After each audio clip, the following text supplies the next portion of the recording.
প্রসেনজিৎ, তাপস পাল, শতাব্দী রায়, পরশমণি বই এখানে হয়েছে। এক কোদাল মাটি তুলবে, সেই কোদালটা দিয়ে কালী ঠাকুরটা বানাবে, এক রাতে তাকে পুজো দেবে, এক রাতে বিসর্জন দিয়ে দেবে। এই যে এটা হচ্ছে বাংলো। ওই পারে কিভাবে যাবে? শতাব্দীকে গ্রিন রুম থেকে বের করে চেয়ারে বসালো, ঠিক আছে। খেয়াঘাট সার্ভিস কতক্ষণ থাকে? 32,000 জল ছেড়েছিল, তারপর 70,000 ছেড়েছিল, আচ্ছা সন্ধ্যায় ঝাঁপ দিয়েছে জলে। জমিদারের ঘাট ছিল। করে গেছে না। হাই গাইস, আমরা যাচ্ছি এখন দামোদরের ঘাটে ঘুরতে। জায়গাটা হচ্ছে পাল্লা।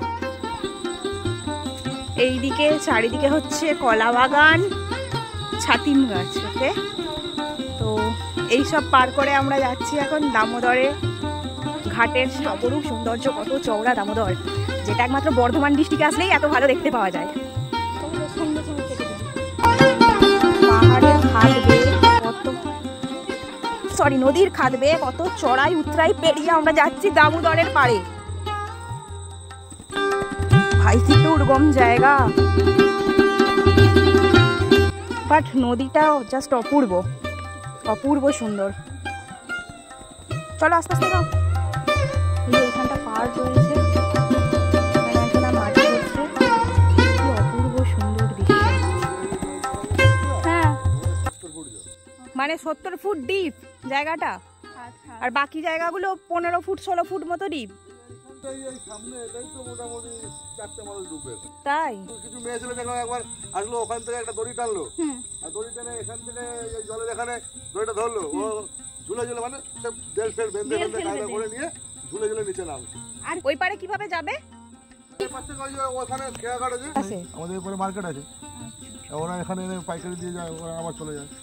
বোট যাবে আর আসবে। ওই সামনে একটা কাশফুলের এলাকা তো ডুবে গেছে, ওই যে জেগে আছে না, কাশফুলের ফুল, কাশফুলের। 32,000 জল ছেড়েছিল, তারপর 70,000 ছেড়েছিল। জল যখন কমে যায় সবাই ওখানে ওপারের গরু এপারে আসে, এপারের গরু ওপারে যায়। এই যে এই সরাসরি একটা মেলা হয়, জামদর মেলা বলে তাকে। এটা শীতকালে হয়। এক কোদাল মাটি তুলবে, সেই কোদালটা দিয়ে কালী ঠাকুরটা বানাবে, এক রাতে তাকে পুজো দেবে, এক রাতে বিসর্জন দেবে। ওই ট্যাঙ্কির ওখানে একটা বড় বট গাছ ছিল। ওই দিকের জায়গাটার নাম কি? ওটা বলে শম্ভুপুর। আচ্ছা, আর ওই কাশফুলের এলাকাটায় মানে এপার থেকে যাওয়া যাবে না? ওই জায়গাটা, ওই যে কাশফুল রয়েছে দূরে, জলটা কমে গেলে যাওয়া যাবে। আচ্ছা আচ্ছা। খেয়াঘাট সার্ভিস কতক্ষণ থাকে? ওই যে ওই নৌকা যাচ্ছে, ফেরি করে নেমে গিয়ে ওখানে স্নান করতে। আচ্ছা, এই জায়গাটা দিয়ে মানে এটা জমিদারের ঘাট ছিল। ঢুকে গিয়ে তারপর আস্তে আস্তে খাই খেতে খেতে বাড়তে বাড়তে বাড়তে বাড়তে এত দূরে ঠিক আছে। এখানটা ওর ঘাট ছিল, ওখানে নেমে সবাই স্নান টান করতো। এখান থেকে সিঁড়ি ছিল। এখানে কাছে জমিদার বাড়ি আছে? হ্যাঁ, ওই সামনে নিচে ঢালটা নামলে পরে দেখবে জমিদার বাড়ি। এটা জমিদারদের স্নানের ঘাট, এখানে জমিদাররা আসতো, এসে এখানে স্নান করতো। তো এখন দামোদর ক্ষয়ে যাওয়ার কারণে নদীর গর্ভে চলে গেছে, আর নদী এখন অনেক এগিয়ে চলে এসেছে, এতটা এগিয়ে চলে এসেছে। এখানে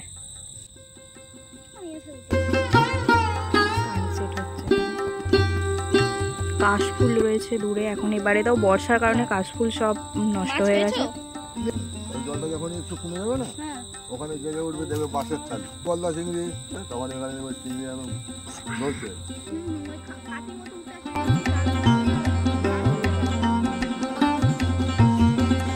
নৌকা সার্ভিস সকালবেলা কখন থেকে হয় নৌকা চলা? ভোর 4টার আগে। আচ্ছা, আর এই সন্ধ্যেবেলা অবধি চলে? একটা সময় আমাদের এখানে ওরা মারলি চলে আসে। আচ্ছা আচ্ছা। সেই হিসেবে ওরা প্রধান সাইকেল। আর সন্ধ্যেবেলা অবধি হয়? সন্ধ্যেবেলা অবধি নৌকা চলে? 9টা অবধি চলে। আর এখানে সামনেতে বাংলো আছে, এই বাংলোতে তাপস পাল, পরশমণি বই এখানে হয়েছে। এখানে সব শুটিং আছে। শতাব্দী শুটিং এর স্টাইল দেখো, আমরা এখানে তখন ছিলাম। হ্যাঁ, শতাব্দী শুটিং করেছে শুনেছি। শতাব্দীকে গ্রিন রুম থেকে বের করে চেয়ারে বসালো, ঠিক আছে। আর এখান থেকে 500 টাকা দিল, বলছে তুই সাদা কাপড় পরে এখানে লাভ। তো সাদা কাপড় পরে লোকটা জেলে, তাকে 500 টাকা দেবে বলে এখানে লাভ। এবার ব্রিজ থেকে সে লাভ দেওয়া বসে আছে, লাভ দিয়েছে, 500 টাকা সে নিয়ে গেছে। এবার ওই যে সাদা কাপড়টা ওখান থেকে পাশে না, ওখানে সন্ধ্যার আগে শুয়ে দিয়েছে। ওরা দেখাচ্ছে যে সন্ধ্যার ঝাঁপ দিয়েছে জল। আর প্রসেনজিৎ এখানে শুটিং করেছে। হ্যাঁ হ্যাঁ, ওরাও আছে এখানে। এই জায়গাটার নাম হচ্ছে কি পাল্লা। তো এখানে হ্যাঁ পশ্চিম পাল্লা, তার মানে একটা পূর্ব পাল্লা বলেও আর একটা জায়গা আছে। তো এখানে এই দামোদরের পাড়ে আমরা ঘুরলাম, এরপর যাব এখানে বাংলো আছে।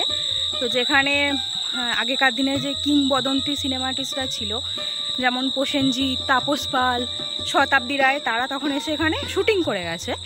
তো এখন ছোটোখাটো সিরিয়ালের শুটিং হয়, পুলিশ ফাইল হয়, এসব হয়। তো আমরা একটু বাংলোটা দেখে আসি।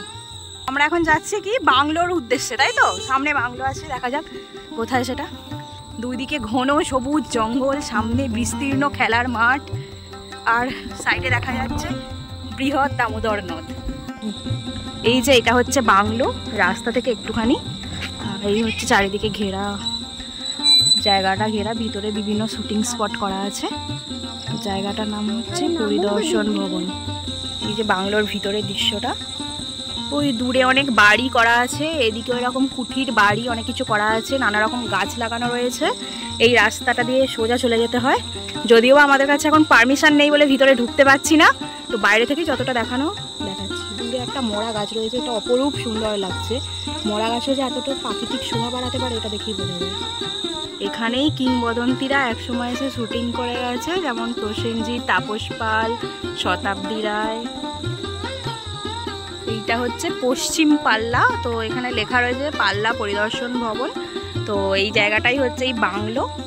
ছোটবেলা থেকে যেটার নাম শুনে বড় হয়েছি, আমার মামার বাড়ির কাছে অবস্থিত, কিন্তু কখনো সময় হয়ে ওঠেনি জায়গাটা আসার। এই প্রথমবার এলাম।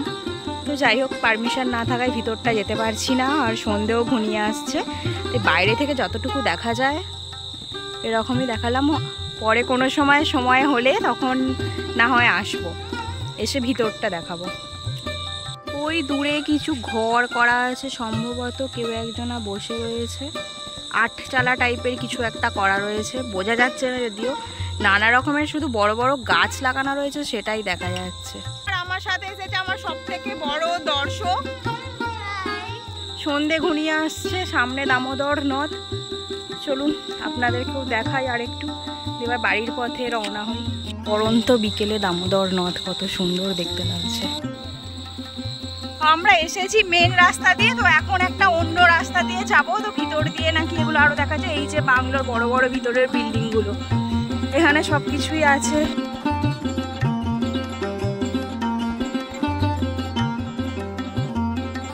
এই যে রাস্তাটা দেখতে পাওয়া যাচ্ছে, এটাই হচ্ছে খেয়াঘাটের রাস্তা।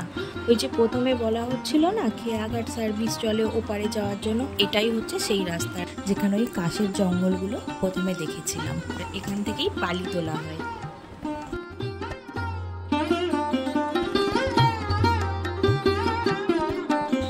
এইগুলো হচ্ছে দামোদরের ড্যাম, তাই তো? ক্যানেল। আচ্ছা আচ্ছা, এখন মানে এই জল বন্ধ আছে বলে এগুলো এরকম শুকিয়ে আছে। ছোটবেলায় এই জায়গা